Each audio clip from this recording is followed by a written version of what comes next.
Hello and welcome to this video cast on the Queen of Wands. So, having dealt with the Knights in some detail, we're now passing on to the Queens, starting with the Queen of Wands. So, we have got a lot of activity in this card, and looking at the card and the card she rules, we have all just a massive red there. So, it's certainly not going to be a subdued sort of lady. In fact, very much the opposite. So with the Queen of Wands, we'll go into the symbology in detail in the next section. One thing to note is that she does have that pine cone there, which is representative of the god Bacchus, and we haven't seen the major arcana yet, but this rod is also associated with the Fool card of the major arcana, so we'll look at why this pine cone is in this particular court card in the next section. Just looking at the card she rules, Two of Wands, which is Dominion, which is all about having the sense of purpose and sense of self to go out and achieve what you want in the world, establishing your name, your integrity in the world.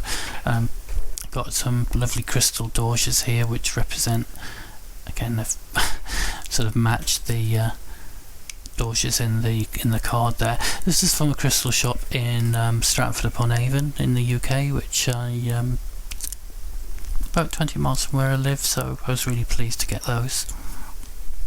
Another card she rules is the Three of Wands, which is all about virtuous action. So it's applying that force in the Two of Wands, and it's all about applying that in the best possible way to achieve for yourself and for others. So the final card she rules is the last decan of Pisces, which is the Ten of Cups.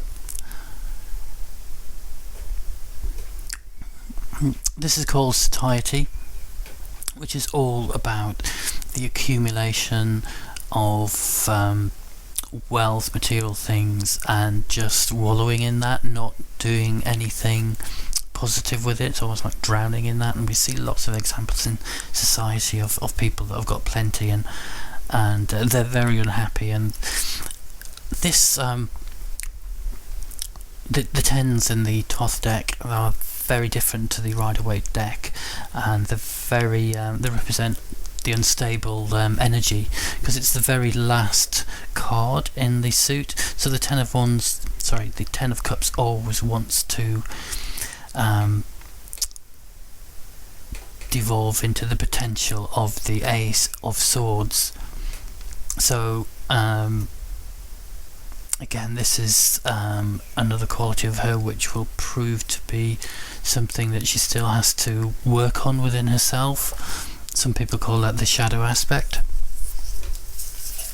So we'll have a look at the symbology of the Queen of Wands in detail in the next section, and just see how she plays out in a Celtic cross-spread. Okay, so we'll have a look at the three of the minor arcana that she rules. So we'll go up to the Queen of Wands here, and she rules the last decan of Pisces, which would be the Ten of Cups, and she rules the first two decans of Aries, which are the 2 and 3 of Wands. So she's rules a third Pisces and 2/3 of Aries. So the next thing we'll go to is her sub-elements and what she's made up of. Now the Queen of Wands is the Queen represents the watery aspect of the suit, so she is water, the watery aspect of fire. At this stage, and perhaps should have mentioned it in the introduction, we should compare her with the Knight of Cups, which is fire and water, because these two, as we said in the original tutorial for this chap, which is the Knight of Cups, that fire and water do not get on. So with him, these are issues that he finds difficult to resolve within himself. And with the Queen of Wands, she is quite a different character. She is very strong and determined and goal set, but this contradiction of fire and water does play out in her life as well, because it makes her very quick to go to a shadow side, which we'll see later, which would be the shadow side basically of Aries, which should be quick-tempered, domineering, sometimes cruel, and that sort of side. So she can flick quite easily between the positive and negative, and that's this one of the ways in which this contradiction and of her sub-elements actually plays out. We can go to the Tetragrammaton here, and she represents the He, the female aspect of God. So that's all about receptivity, whereas the Knights and Yod were all to do with the male aspect of God and the active part. With the Queens, we've got a far more receptive side to them. And this plays out in terms of their position on the Tree of Life, which would be B.O.T.A here. So the Queen's related to B.O.T.A. Well, B.O.T.A accepts the energy from Hokmar, where the Knights were. So the Queens really have more of a capacity to internalise things, because B.O.T.A is known as the Great Sea. It's where there is a tendency for forms to be thought about in terms of their creation. They're not yet manifest in the supernal triangle, but there is certainly a more reflective element in B.O.T.A, shaping the force of the energy that's received from Hokmar into ideas and forms. So that does add a more creative element to her as well.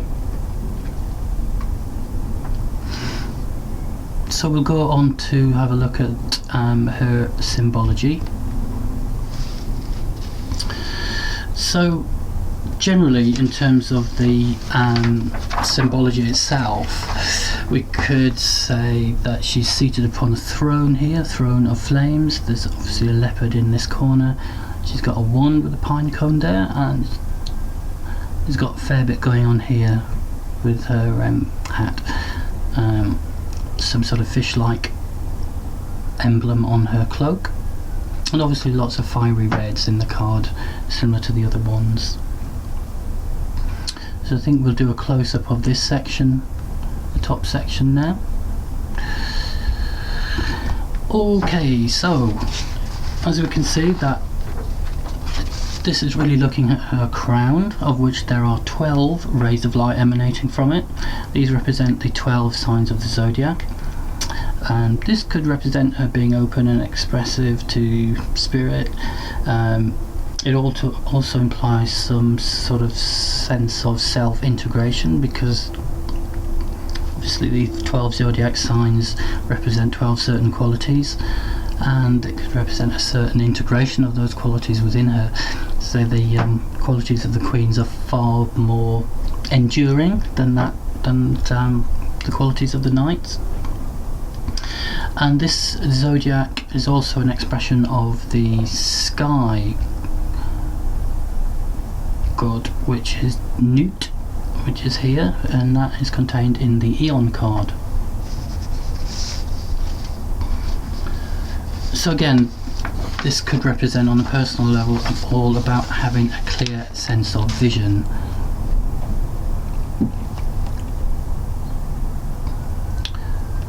So we'll go back to the original card. So the throne itself, all the queens are on thrones, and she's got a throne of fire, representing her passion, ambition and energy to get things done and to assert herself. Sometimes can translate to imposing her will on others. Just add a quote from Crowley here. He says, "She is seated upon a throne of flame, ordered into geometrical light. by her material power. Beneath the throne, the surging flames are steady. So the fact that he refers to steady flames means that she's gained an element of self-mastery and control over herself, despite this contradiction in terms of her sub-elements of fire and water. We've got this fish clasp on her cloak. Again, this representing Pisces, compassion, spirituality, sensitivity. This pine cone here,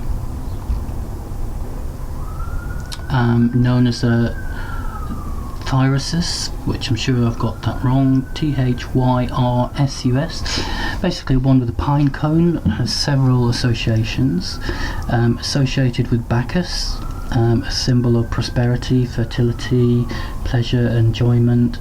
There's also a phallic element to it here, the shaft of the penis and the seed coming forth from that. Paul Hughes Barlow, who has some really good videos on YouTube, he also reminds us that Bacchus is related to the Fool. It's a type of intoxication with life. The Fool, really, we haven't done the major arcanas yet, but he has not really met any of life's challenges, but yet he's still intoxicated with the spiritual aspect of his life. And with the Queen of Wands, probably better on the close-up there, if you see her face, she's got her eyes closed in some sort of intoxication within, whether it's to do with her goals in life and being just intoxicated with those. That could be one explanation for that, but there is a similar sort of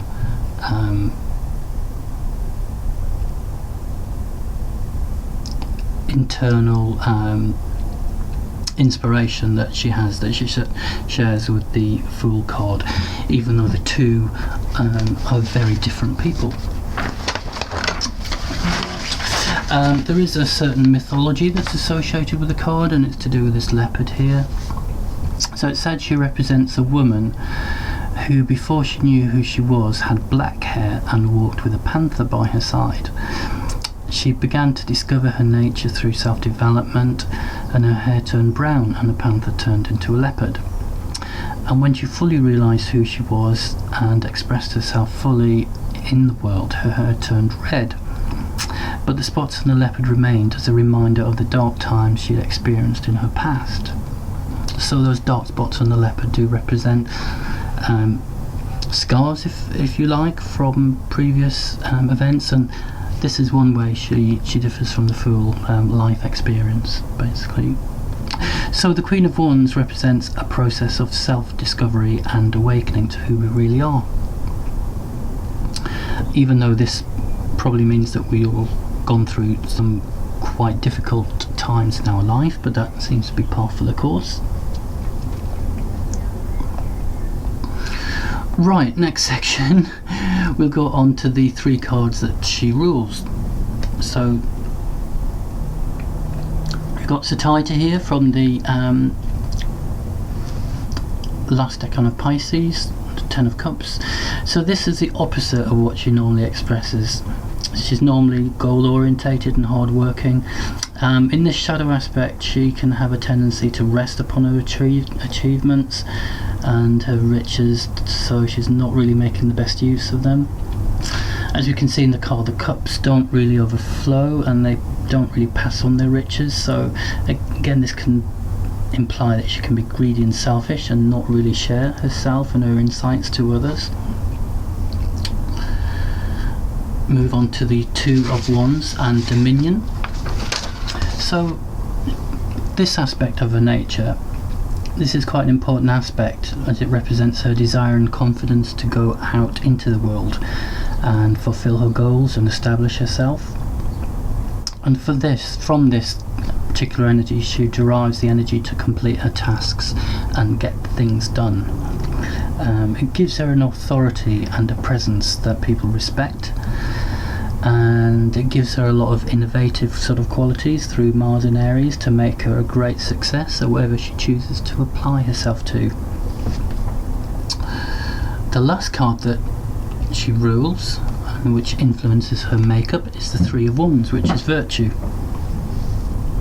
Virtue gives the direction in which the Two of Wands really needs in order for her to be the best she can and be of really service to herself and the world. The open lotus blossoms mean basically we need to flow from the heart, but we really need to have also an understanding of what our virtues are, what we have to offer to the world in a useful way, and therefore we really need to know ourselves inside out to be the Queen of Wands. So this card implies trusting ourselves to make the right decisions in life and not being held back by fear. So virtue is about excellence, which can be applied ethically and personally. It's all about maintaining high standards of behaviour, self-belief through strength of character, which is very evident in the Queen of Wands. So that really sums up the three cards that she rules and the qualities that she gains from them. The I Ching, Hexagram 17. Crowley associates the Queen of Wands with this, because again, this represents water and fire. And this, as you can see, is called Sui.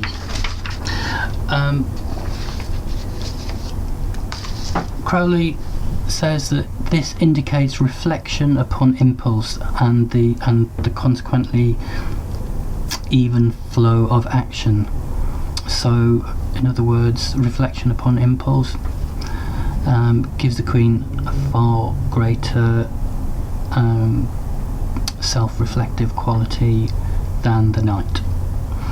This hexagram has also been called adapting, as nature adapts to the seasons with animals when their hair and their fur changes density, the bark of trees changes from the different seasons.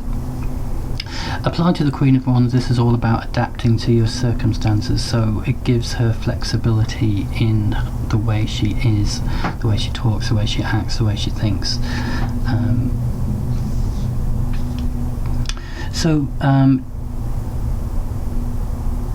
Divinatory meanings of the Queen of Wands would be someone going through the process of self-discovery and remembering how powerful they are, reclaiming their life. A time to express your natural power and beauty and move on from the past. Someone who's got to a good stage in their life through resolving difficult issues. So they're now a very strong character. Ill-dignified, someone who is quick-tempered, can be tyrannical, they can pursue their goals until they're burnt out even, and things like that. And domineering is another common word associated negatively with the Queen of Wands. Celtic cross position and interpretation. I haven't got my diagram up for this, so I'll just go through a couple. So if the Queen of Wands lands in the heart of the situation, the first card, it could be a need to put difficult times behind you, reclaim your personal power and be one-pointed in your pursuit of goals, the goals that you've got. If it's the crossing card, the second card, the possible obstacle, it could be that issues in the past are holding you back and disconnecting you from your confidence in the present.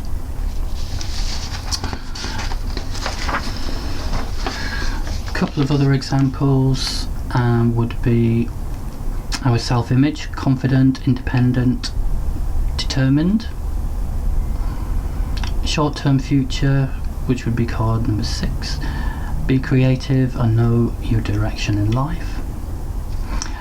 Card number 9, which is guidance and warning, is our need for goals and independence limiting our balance in life?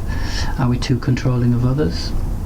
And if the Queen of Wands appears in the final outcome, which is card 10, it could be a need to reclaim our personal power and confidence, and again to know our direction in life and to move forward with some focus. Okay, that concludes this tutorial. And again, this has been quite long, but the court of cards are quite complex. So I hope that helps. Take care of yourselves, and I will see you for the Queen of Swords, which will be the next tutorial.